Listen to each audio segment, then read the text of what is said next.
And the people it's going to impact most are the people that I'm trying to do social justice organizing for. I'm trying to help queer people survive and thrive, and I'm trying to help women survive and thrive, and racial minorities. And if our world is on fire, there's nothing we can do. Yes. That's going to impact every single person. And then on top of that, the people who I was trying to do activism with and for, those are the people who are going to be most hurt by climate change, because those are the people who already, can't access insurance when their house gets hit by a hurricane, or they don't pay rent, so they're just never going to be able to get back on their feet, or they live in areas in poor neighborhoods that don't have shade trees. And so when there's a heat wave, their neighborhood is 10 degrees hotter than anywhere else. And so they're the ones who are really going to be suffering. Welcome to Rebel Spirit Radio, exploring the frontiers of spirituality, consciousness, the esoteric, and humanity's sacred relationship with the living earth. I'm your host, Nick Mather, and in this episode I am joined by author Elizabeth Weinberg to discuss her book, Unsettling, Surviving Extinction Together. Elizabeth and I discuss the multiple meanings of her book's title, the nature-culture dichotomy, social justice, queerness and liminal spaces, and gentrification and colonization. Also, please forgive the audio distortion and spots, though I don't think it's too bad. And please be sure to like and subscribe to this podcast on whatever platform you use to listen to or view podcasts. Your support is truly appreciated. Elizabeth Weinberg is a queer essayist and science communicator. She holds an MFA in creative writing from the University of Washington, and her writing has appeared in The Rumpus, The Toast, American Wild Magazine, Seven Seas Magazine, and other publications. She lives and writes in the traditional and ancestral homelands of the Tongva and Kizh, also known as Los Angeles, with her spouse Leslie and their dog Pigeon. She is author of the forthcoming book, Unsettling, Surviving Extinction Together. Elizabeth, welcome to Rebel Spirit Radio. Thanks so much for having me. Well, thank you. And congratulations on your book, Unsettling, Surviving Extinction Together. This is your first your first book, right? That's correct. Oh, very good. Well, I found it to be beautifully written and incredibly engaging and thought-provoking. So I'm really looking forward to speaking with you about this. Thank you. I'm very excited that it's coming out into the world and people are getting to read it. All of the feedback from folks is really exciting to see. Yeah. Well, I can't imagine anyone not liking it. It's just an amazing book. And it really was. I thoroughly enjoyed it. So I thought that I would begin by asking you about the title, Unsettling. I find the title really provocative because there's a number of ways of thinking about unsettling, how unsettling could be understood. And so I wanted to ask you, what do you mean by unsettling? Yeah, that's a great question. I mean a number of different things, as you point out. I think there are even meanings that I haven't yet thought of. But the book at its heart is about thinking of climate change from a different perspective. So thinking about its roots in white supremacy and colonialism, and looking at queerness as a way out, so to speak. And so, first of all, dealing with climate change requires us to not continue with our settler ways. So it's a literal, let's maybe not be settlers in the same way that we have been for the past 400 or 500 years. And, that's also not an easy thing. It's not sort of a snap the fingers and suddenly we're not settlers anymore. It's reframing our worldview, and that can be emotionally unsettling. And then there's sort of a third meaning that I see that is in a sense of unsettled, not yet settled, not yet finished, that this current form of our culture, I think it's easy to think of the way that we live now as the only way we're going to live. We are currently in a system of capitalism that works a certain way, and that's just how it's going to be. And I think that it behooves us to think of our culture and our way of being as not finished, as something that we can continue changing, and so that it's unsettled in that way. Okay, perfect. Yeah, I like that, the unfinished. And I had a list here of some ways that I was thinking of unsettled or unsettling. I'd love And to hear those. Yeah. yeah, and we'll get to this because I also looked up in the dictionary just to see if there were any others, but it was pretty consistent with what I had. And I liked that in the dictionary it was unsettled, but your title is unsettling. And we'll get to that, the verb aspect of it, I think. Great. Because I Yeah, think because there's that's lots I can important. say on that. Yeah. But yeah, so some of the things I had was unsettling. I had disturbing because I Yes. think that was perfect because this climate catastrophe, this emergency is quite disturbing. I think I had uncertain in the sense of also changeable, that Yes. something is unsettled. We haven't come to an agreement yet. Right. And likewise, undecided. And then I also had, and this one was, and the first thing that came to mind actually was unsettling, was settling in that project of colonization. And so I saw it as speaking to the decolonization process. Absolutely. And I think there's also a sense of you settle for something that's not quite good enough. Yeah. Yeah. Okay. And Yeah. so to unsettle is to say, no, actually, we can do better. Yeah. Yeah. I like that. And then the final thing, and this is the one that I got from the dictionary, and it was again more about unsettled versus unsettling, but it's a debt that is not paid. Oh, I love that. Yeah. I liked it too. And I thought that is so perfect for the situation that we're in. Yes, because we're absolutely our debts are coming home for us right now. Yeah. In a very real and tangible way. So, I'm going to hold on to that one. Yeah. Yeah. No, I thought it was brilliant. And, again, I thought the title was incredibly provocative. One of the things that I really enjoyed about the book is it's grounded in queerness. Now, I don't know if it's right to say that it's grounded in queer theory. I don't know that it's wrong to say that, but I was wondering if you could speak to that, because just like with the title, there's a lot of different ways that I think that you unpack this in the book. So I want to turn it to you to discuss queerness in the environment, because it's something I think that most people don't see connections with. Yeah, and that total disjuncture was actually the starting point for me, because growing up, sort of on the one hand, I was very outdoorsy. I went hiking with my dad and my brothers all the time. I went to backpacking camp. I was happiest and most at home in the woods, on a mountain, with my feet in a creek, wherever it was that I could be outdoors and not necessarily sort of like between four walls. And I also knew I was queer as I was, becoming, as I was a teenager and growing up. And that was both exciting and scary in its own ways. But those two things, the outdoors and nature and queerness, on the other hand, were always very separate in my mind. I had my queer friends and I had my outdoorsy friends. I'd go hiking with my straight friends, and then I would, hang out with my queer friends afterwards. And I started to wonder, well, what if I put these things together? What if I said, okay, I know that climate change is going to be most impactful of people on people in the margins, right? So poor people, people of color, Indigenous people, also queer folks. We're sort of already at this baseline position of more vulnerable. And so I wanted to know what climate change and queerness had to do with one another. But I didn't just want to look at it in a way of like, oh, poor us queer people, we're going to be so damaged by climate change. But I wanted to know, like, what do we bring here? How can queerness help me better understand the stakes of climate change and the impacts of climate change? And how can I actually look at queerness as a way to say, let's do something different. Let's do something different and find a way out of climate change. Right. Yeah. I did my doctorate in essentially environmental ethics, and the only time that I can remember that queerness came up, and I think it's brilliant, but it was in terms of activism. And it was looking at, and you do talk about this a little bit, about the AIDS crisis and ACT UP. And we looked at how the LGBTQ community at that time mobilized, and they became like citizen scientists, because they had to learn the language. But you go way beyond that in the book.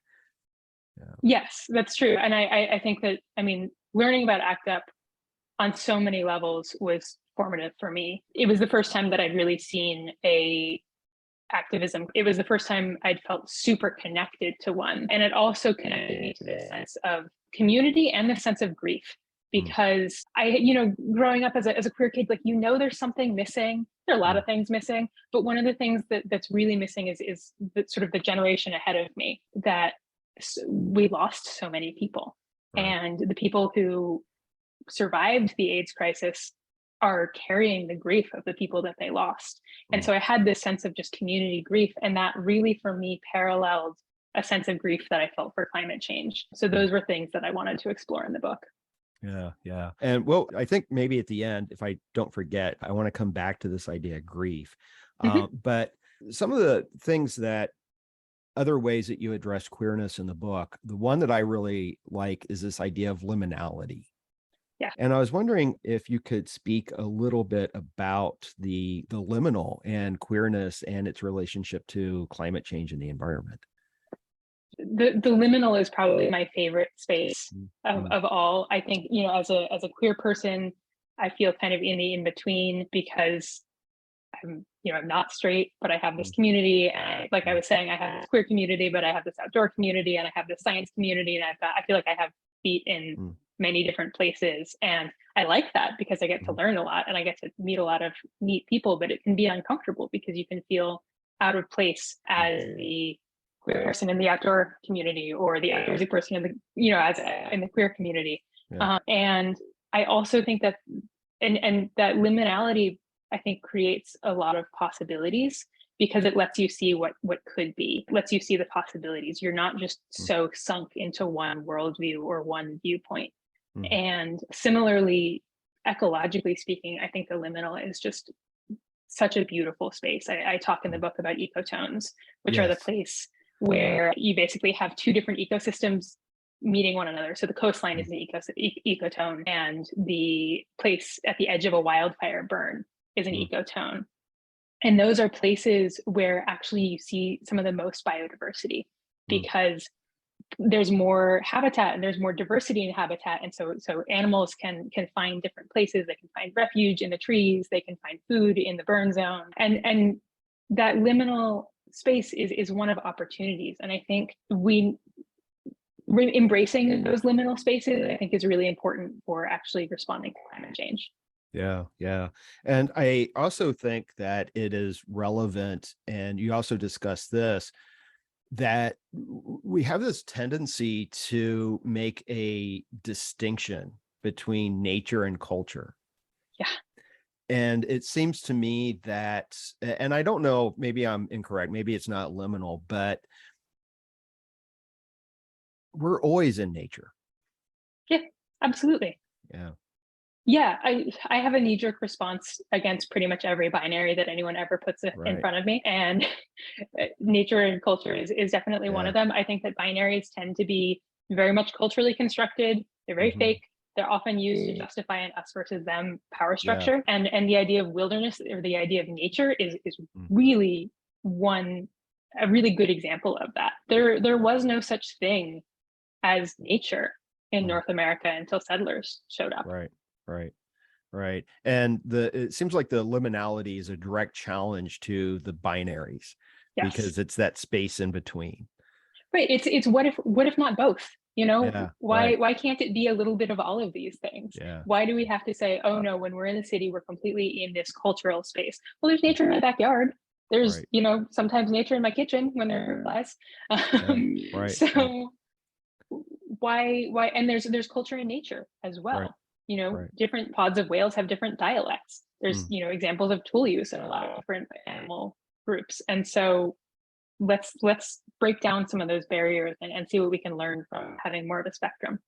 Yeah. And I think that this binary, this distinction, is really at the heart of the climate catastrophe that we find ourselves in, isn't it?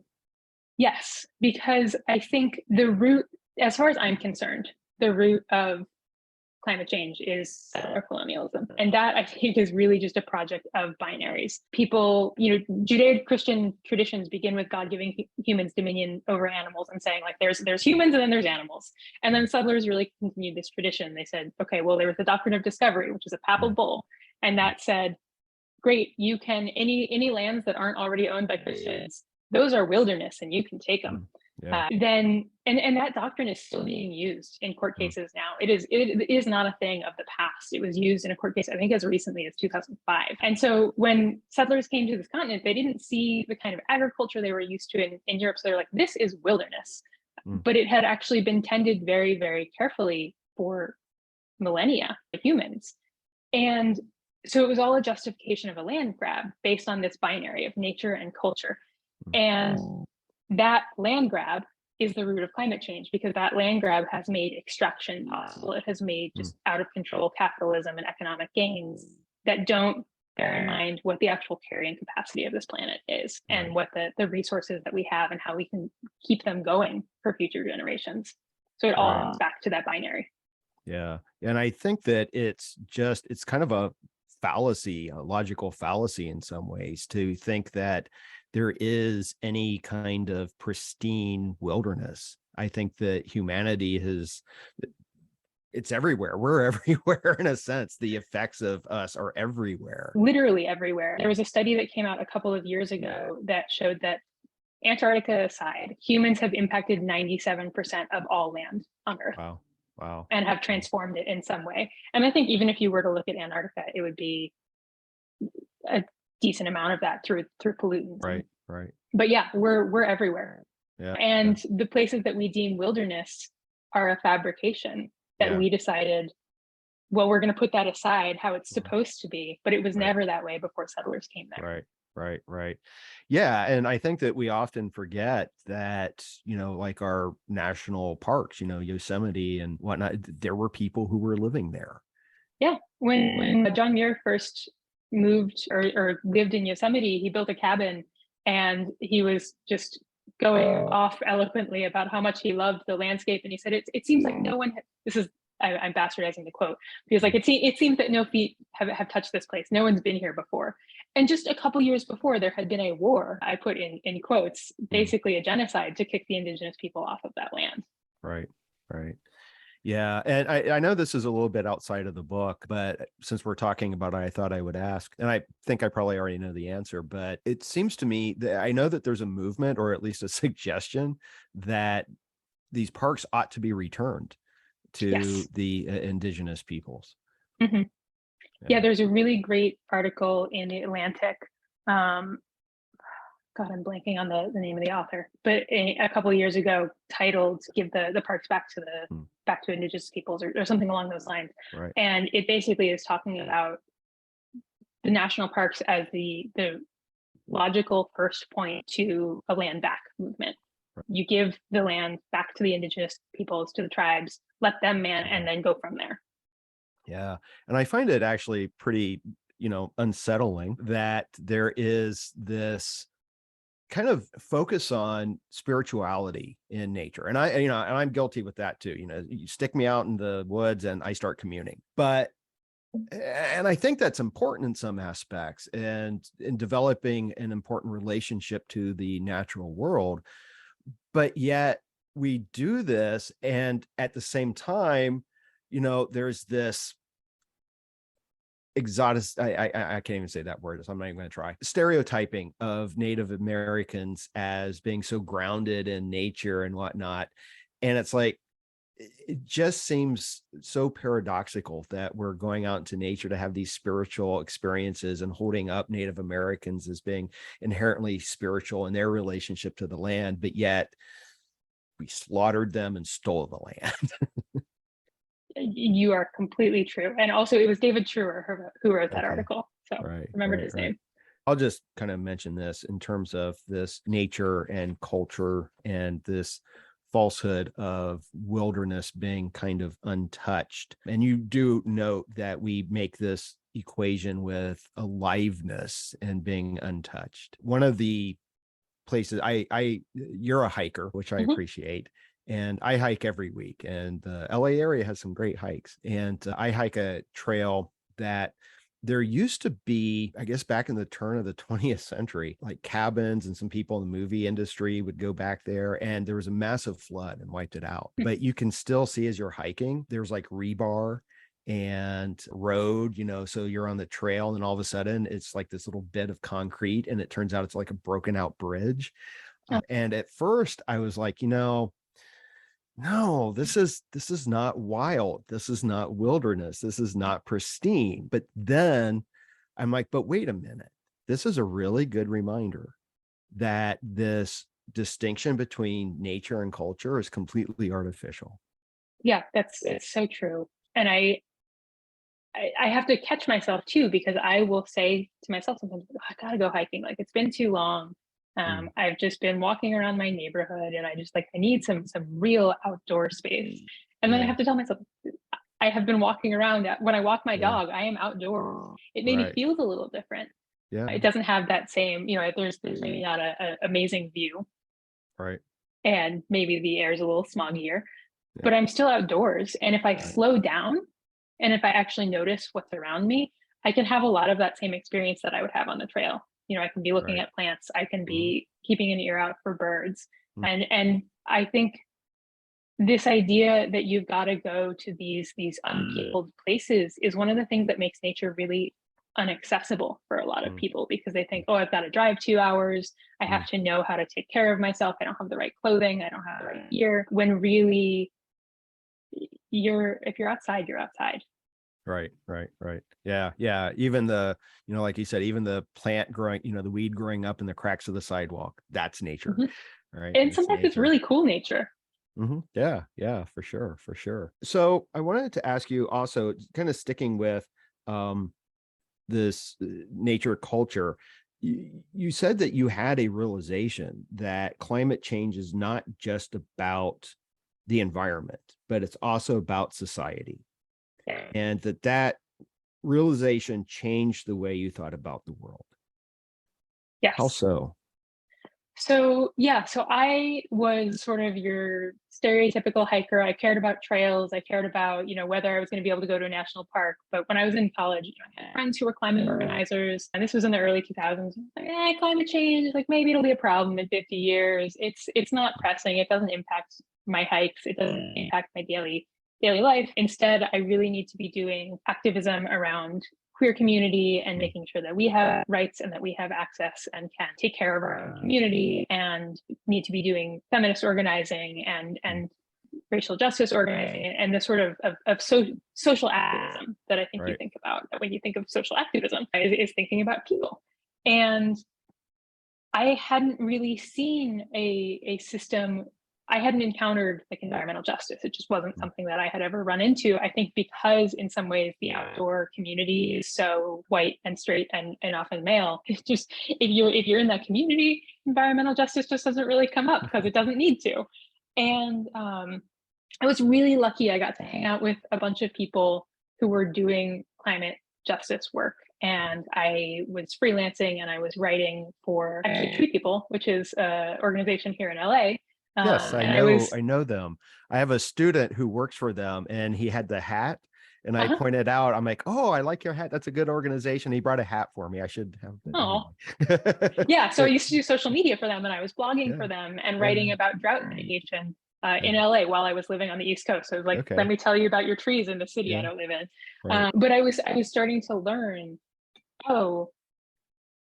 climate change, is not going to happen 50 years from now. It's going to happen like next month or right now.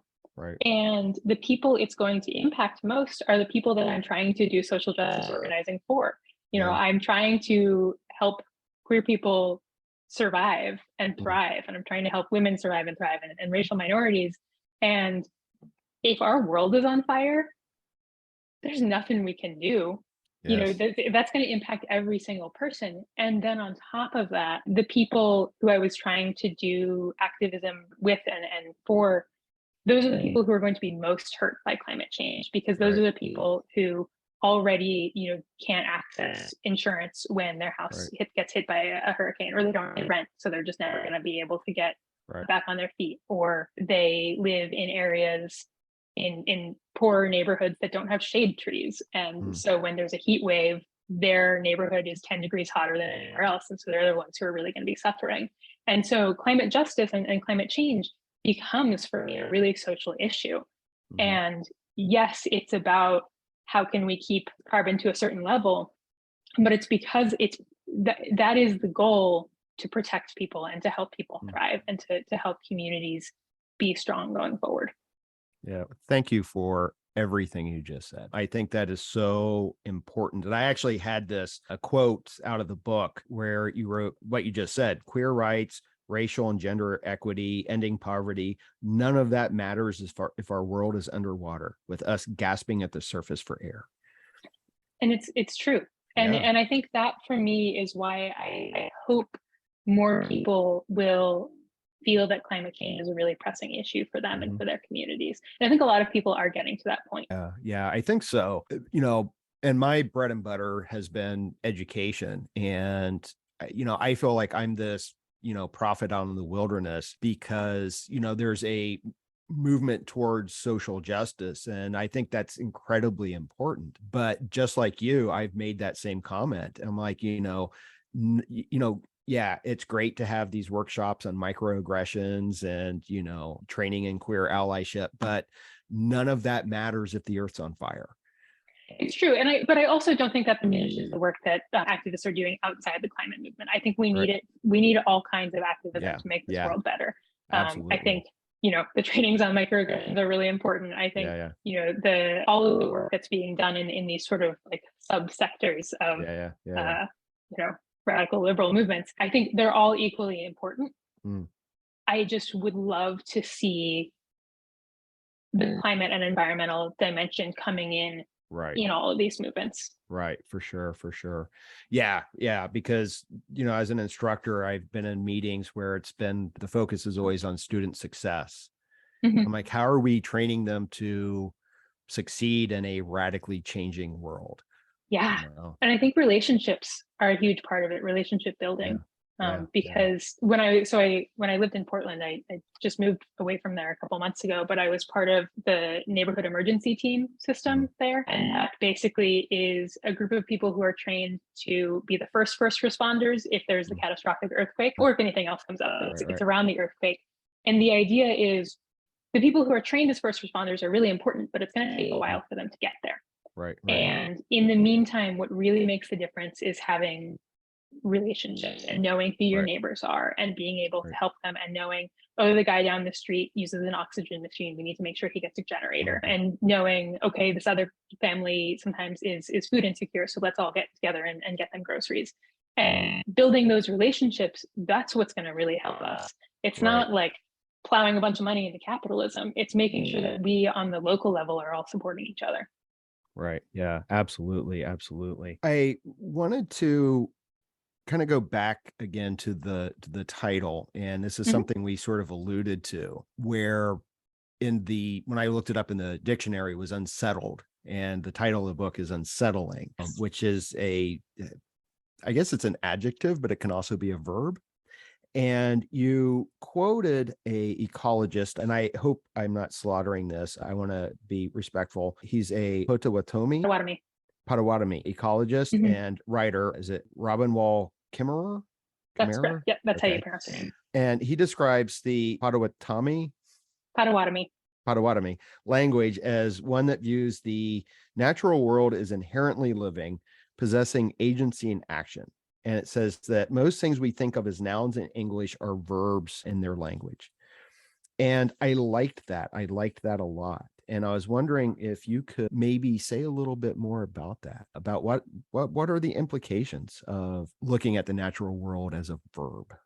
Yeah. So first of all, I'll just say Robin Wall Kimmerer is amazing. Her book, Braiding Sweetgrass, is a really good starting point for people who are starting to think about environmental justice and who want to start understanding some of the subtler roots in environmental in the way we deal with the environment, the way we think of ecosystems. And when I read that, it kind of blew my mind to think about, if you verb something, if you something that is a noun is just kind of there, right? A rock sitting over there, or a river's, it's over there doing its thing. Once it's a verb, it has agency. And that's sort of the way she describes it, is once it's a verb, it's doing a thing. It has decided to do the thing, not necessarily in the sense of like the river now has a brain, but rather the river might go somewhere else. There might be a drought and the river's like, no, not going to be there. Or you might pollute the area and the grass you depend on or the crops you depend on aren't going to be there. And so it puts the agency not just with us, but also with the world, the ecological world. And that means that we're not just acting upon it, but that it's sort of the world has a stake here too. And for me, it was really important to use the verb unsettling as the title rather than unsettled, because I wanted to make sure that we weren't seeing it as an end point. You know, right. I wanted that momentum to keep going, and I wanted to make sure that we were thinking of it as we have agency here. You know, we have to decide to act. I have an essay in the book that talks about Marvel superheroes because I'm a nerd. And, you know, one of the reasons I really wanted to talk about that is I feel this great reliance on someone else coming in and fixing things. I'm a writer. I'm a communicator. I tell people things. I help people learn. And I think that's really important. My partner is an engineer and they can actually build things. And that blows my mind. They're doing equations and building a machine, and that machine is doing good things for the planet. But it's still, even knowing that they are a person doing that, it's really easy for me to think, someone else is going to take care of this whole climate change thing. Right. And so having it as a verb that gives us the agency is, I think, really important for reminding us that we have to act. We have to be our own heroes. Yeah. And that's actually something else I had down, because I was going to, ask if I could geek out with you just for a minute about Captain America, because you actually address him in terms of liminality again, as being a man out of time and the queerness of his relationship with Bucky. But you also, and this is what I wrote, we have to be our own heroes. And like you, I was actually really surprised by how much I liked the character of Captain America. And for me, what I really liked was the virtue aspect. And that's one of the things I do is I like to try to identify virtues that can be extended to the natural world. But maybe you can say a few words about Captain America and how you kind of relate him to this vision of us becoming our own heroes. Yeah, I really like this idea of him being sort of fundamentally virtuous. I mean, Steve Rogers is a fundamentally just good dude. And I should hate him. He stands for like muscular dude energy. He's supporting the military, just doing all the things that I'm not generally a big fan of. But I came to the Avengers at a time where I kind of just needed something easy, and I could watch some people just like getting butt and saving the world. And so seeing him do that, I think was sort of my first entry point, and doing it in a way that was not like fundamentally very toxically masculine, but in a way that he was recognizing injustice and acting upon it, as opposed to just sort of being like, I want to blow some stuff up. And so that was really important to me. And then this liminality feeling. I mean, he's a person who, in the movies at least, grew up just before World War II, fought in World War II, ended up cryogenically frozen essentially, and then shows back up in our time. And that's just like, that is, if you start to think about it, it would be just a mind-blowing experience. It would be so disorienting. And because of it, I think it allows him to look at the way we're doing things, the place that capitalism has got us, and the role of the military, and saying like, wait a second, let's maybe not do that quite so much. In the same way that I kind of want to be looking at how we've done things with climate change and saying, let's backpedal a little, let's change some things. So there's that. And then there's also just the fact that there's so much queer subtext there, and I love it. Yeah. Me too. You also noted, kind of going back to the verb idea, you even also say that, or write that queerness is an act of becoming, and so queerness is a kind of verb as well. Yes. So actually, I think I have the quote here. So Jose Esteban Munoz, who's a queer theorist, just wrote some really amazing things. And he has this quote that is, queerness is not yet here. Queerness is an ideality. Put another way, we are not yet queer. We may never touch queerness, but we can feel it as the warm illumination of a horizon imbued with potentiality.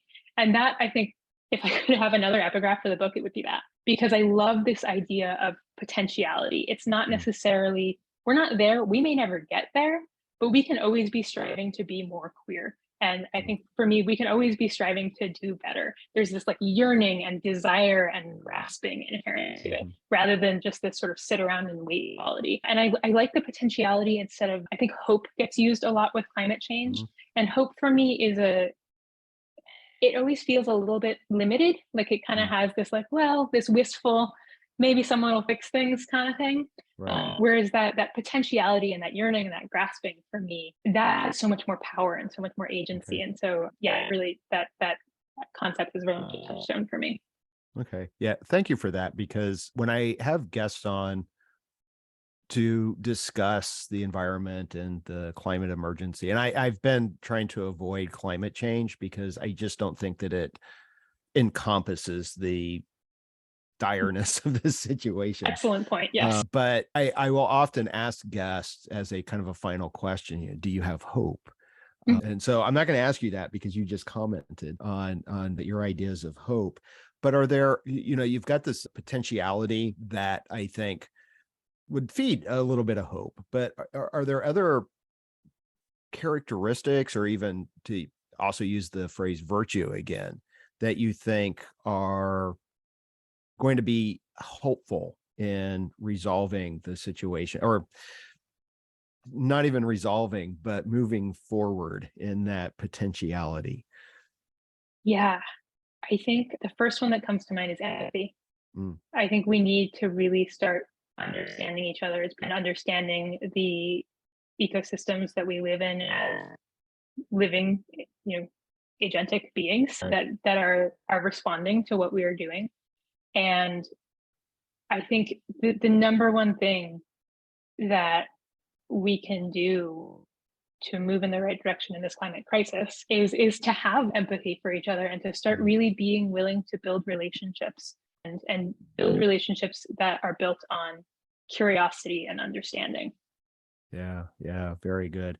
And I think that focusing on the neighbors is, what you were talking about earlier. I think that is absolutely crucial. Yes. And there's even a religious aspect to that, love your neighbor. Yeah. And I think, which is not to say that work at the higher, broader level is not important, because it absolutely is. Yeah. But so much of the really good climate work that I'm seeing is at the local level and is, either led by Indigenous communities or led by communities of color in cities, and it is based on what people need to see in their community on the ground where they are, and how they can help each other. Yeah, for sure. Well, speaking of neighborhoods, one of the things you wrote about that I think when I got to it, I'm like, okay, I want to speak to this person. But you were talking about gentrification, and you made this connection between gentrification and colonization. Yeah.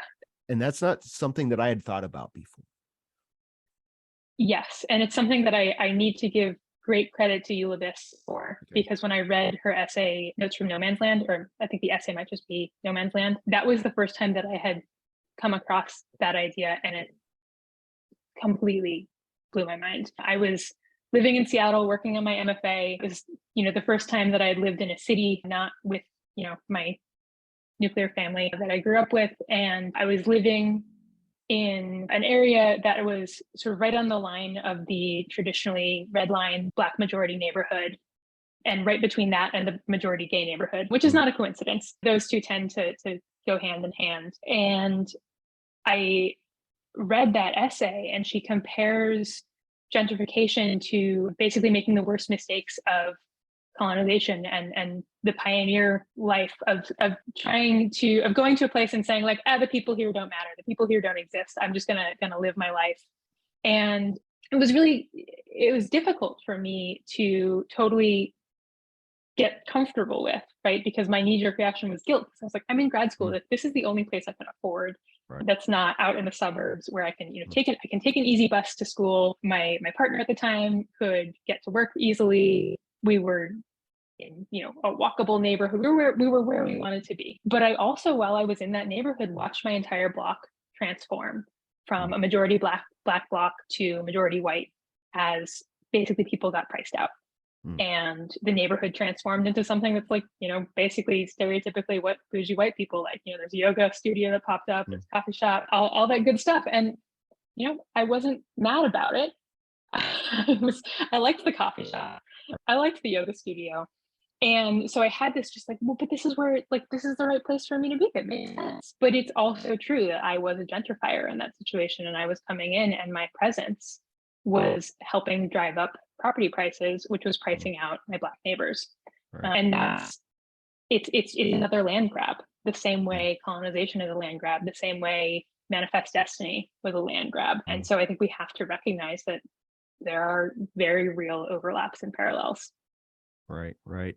Yeah. And I don't know, since you're kind of a newbie here in the Los Angeles area, I don't know if you're familiar with the reclamation of the Los Angeles River at all. Just a little bit, very bare bones from when I was working with 3 people. Yeah. Okay. The reason I mention it is because my partner grew up in Silver Lake. And the reclamation is really close to where he grew up in. And on a surface level, I think it's awesome that they, tore down the concrete that had covered the river, right? But he is constantly complaining to me that what that has done, and I think this is a really interesting thing to look at, and I haven't thought about it too much in depth, but your book kind of started getting me thinking about this, is that he's complaining that since they have done this reclamation, that has launched further gentrification. For sure. Yeah. And so I can't speak to that example because I'm not super familiar with it, but I think that really points to why it's important that environmental justice projects always have communities at their heart. So that when there is something like a reclamation of a river, the communities that live there are making sure that whatever is sort of the heart of their community is preserved. So there is affordable housing, so that there are still the cultural for them.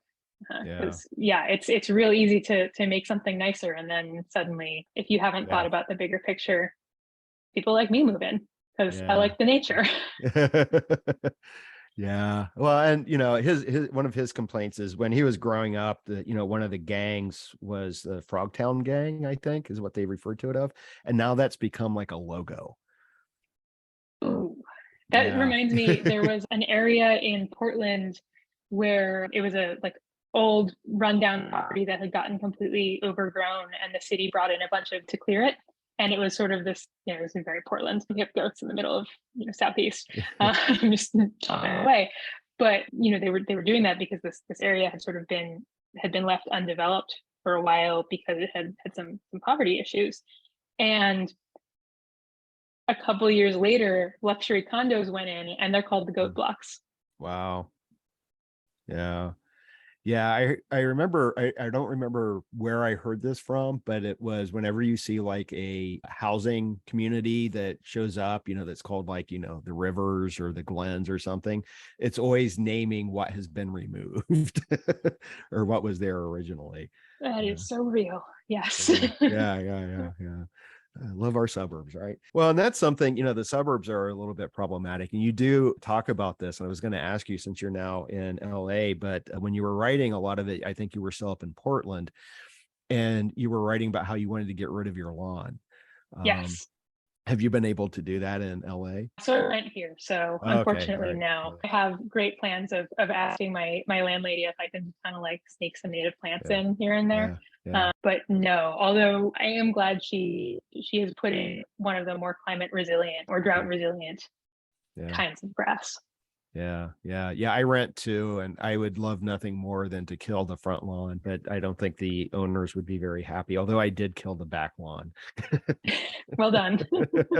Yeah, the trend in LA of the AstroTurf lawn has really been striking to me. That's I gotta say, that's weird. It is. I just saw someone installing that. Yeah. And it's like, there are native plants that can attract the pollinators and be so beneficial for the ecology of the area, but let's put in fabricated green for some reason. And there's stuff that you can put in that is not going to be high maintenance, right? That would have such huge impacts. I was hearing a story recently about microforests that are being planted in Griffith Park, and all I want to do is put a microforest in the backyard of this house that I'm renting, because they're like 10 foot by 10 foot forest plots, they're all native plants. You irrigate them for 2 years and then they just do their thing, and you just see a huge bump in biodiversity. And I would just love to see more of that throughout the city. Yeah, absolutely. And this is, a good place to do it. I tend to have some hope, sometimes not so much. But I know that we're starting to run out of time here, but I did want to ask you about grief. And I have a passage here from the book that I want to read and then get a response from you about this. And I think there are a couple of things within this that we can discuss. But you wrote, "We have to learn to grieve for this planet and everything we've done, to let ourselves cry for the orcas and the sea lions and coyotes and the rivers and the mountains. And even through our tears, we have to learn to say that, yes, we have done these unspeakable things. And then we have to change. We have to see the beauty in this world and be willing to give up everything, our settler ways, our iPhones, our plane rides, our belief that it isn't worth trying to keep it alive."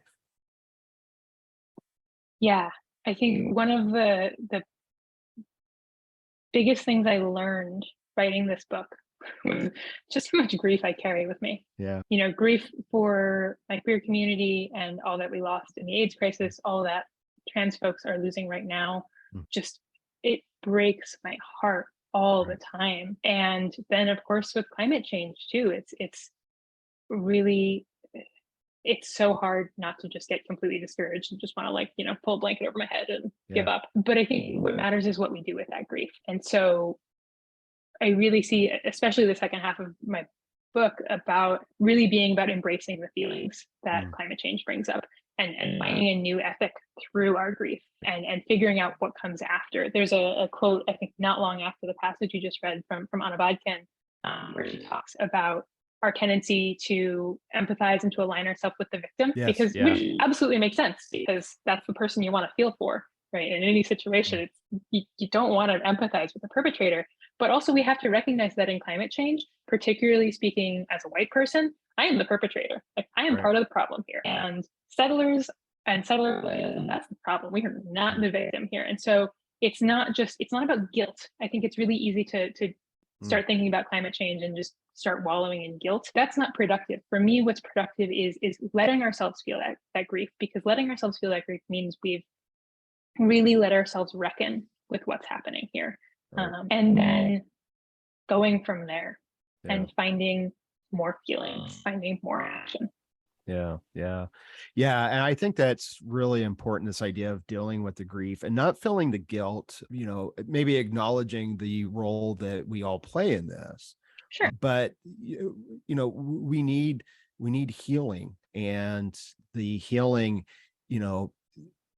acknowledging the grief and finding different ways of sharing it and moving on from it, and incorporating it, I think, be it in song or story or artwork, that's all, I think, crucial for humanity to survive and to make a better world for all Earth communities. Yes, 100% agree. Yeah. But the other part of this is the quote that I read. You say that we have to be willing to give up everything. Do you think we're going to be willing to give up everything? Or do you think we're going to be forced into it? This is where hope comes in. I hope we're going to be willing to. It's a big ask. Yeah. I think there are ways that we will be willing to change, and there are ways that some among us will be willing to change. Yeah. But I also, we are already at a point where climate change is the climate crisis is happening. We have passed the point where we're going to keep this thing from happening. Things are not going to be great. And it's up to us to figure out how not great it's going to be, and how we can help people live the lives that they deserve to be able to live. So yeah, I don't know. I go back and forth on this, right? I want to believe that we as humans can get it together, but then I also see the people who are the big climate polluters. I hope they'll change. You know, Yeah. I when I say that the people who are the big climate polluters, you know, it's folks like us, but then I'm also thinking of like the people who have private jets and are flying everywhere. Yeah. Yeah. Um, Yeah. you know, I think it's also important to recognize that 71% of climate emissions of carbon emissions are just 100 companies. Yep. Exactly. Yeah. And so, yes, we all need to be willing to give things up and to change things. But I think part of what needs to change is this willingness to just let corporations do whatever they want to do. Right. Um, Right. and a real reckoning with what capitalism is doing and saying like, no, you do Yeah. have to factor in the damage you're doing to the environment. You can't just count that as an externality. Right, right. Yeah. And I think that's really important, and I think this is where it's going to be really difficult too, is to address the economic aspect in the sense of the economic system, because, there's such this indoctrination of, capitalism, it's the only way. And, and I don't know if we are going to get rid of capitalism, but it definitely needs to be modified. Absolutely. Yeah. Naomi Klein's This Changes Everything was Yeah. a really good framing for me of understanding how capitalism really is at its heart one of the major problems of the climate crisis and how it needs to transform. Yeah, yeah, for sure. Yeah, so it's capitalism, but then that has its roots in white supremacy and patriarchy. Yes, and colonization. It's all wrapped up in a nice Yeah, bundle. yeah. One of my dear friends refers to it as the Cappy Pappy, or the capitalist patriarchy. Yeah, yeah. And it's something I don't know that a lot of people quite understand, that the root, how insidious this white supremacy is in the culture and in nature and culture / nature. And Yeah. And I think it's easy to think that it's just, white supremacy just shows up in overt racism, but Right. it is really the bedrock of our economic and our social and our knowledge systems.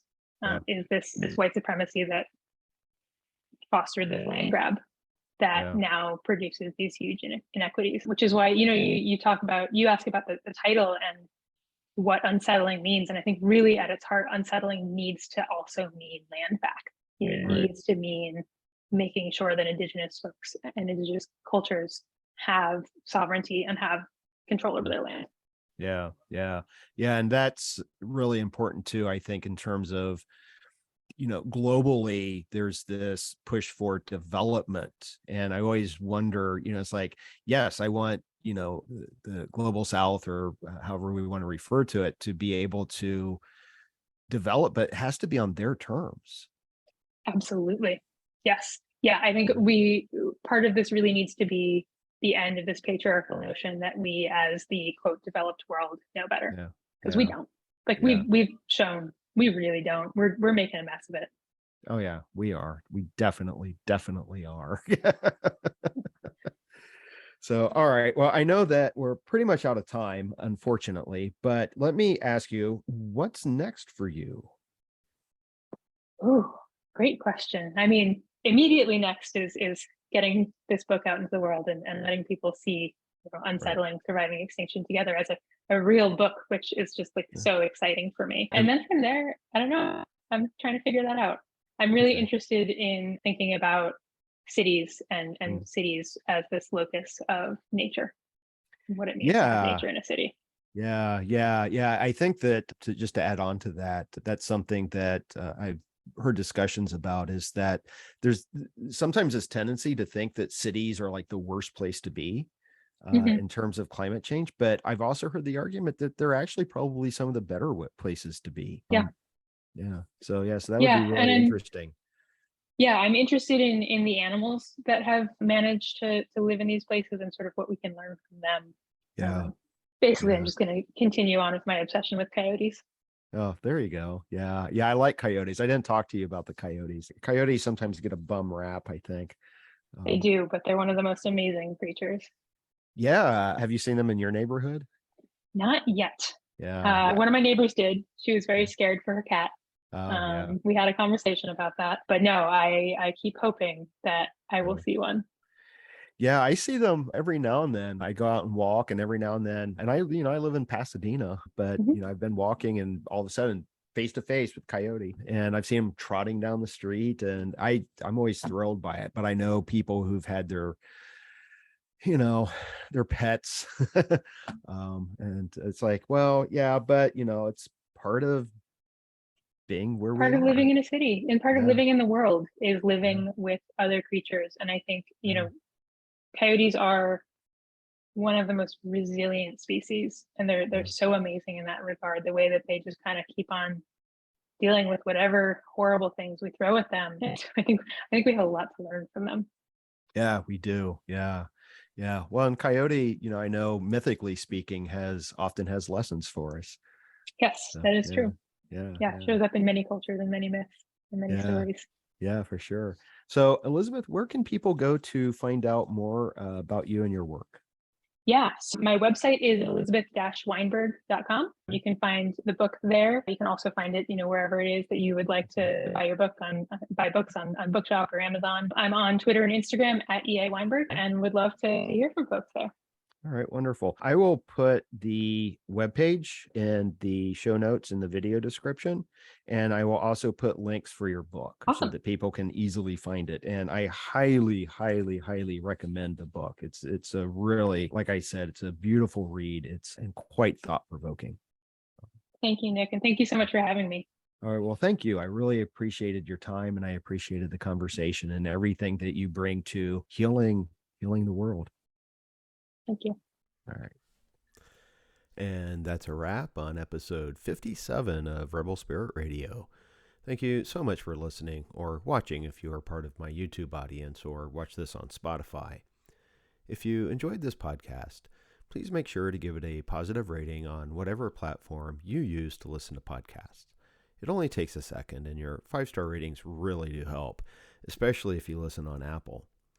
If you have a moment to spare, please consider posting a short but positive review. And please consider subscribing. For those viewing on YouTube, please give this video a thumbs up and subscribe to the channel. Make sure you hit that notification bell so you will be informed when I upload new content. Also, if you think a friend or family member or coworker even would like this podcast, please share it with them. Right now, that is one of the best ways to help me with the podcast. I really would like to grow my audience. If you would like to support my work on Rebel Spirit Radio, I have a PayPal link set up if you would like to make a one-time donation. And yep, you can still be the very first person to do so. The first person who does make a donation on PayPal will receive a special call out if you're okay with that. And of course, you will have my undying gratitude. You can find the PayPal link in the show notes or video description. I'll also be launching a Patreon within the next few weeks, so keep tuned for updates on that. I have a lot of plans for Rebel Spirit beyond the Rebel Spirit Radio podcast. Seriously, I really would like to create more content for the YouTube channel, including more book reviews, educational videos on topics concerning spirituality, the history of religion, and the religious response to the climate crisis.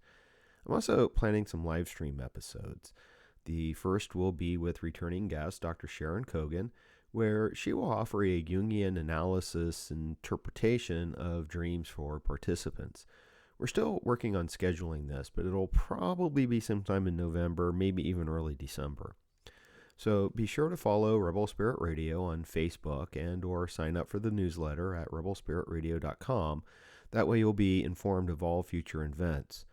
Implementing all of this is going to take a lot of time and resources, so anything you could do to help would be greatly appreciated.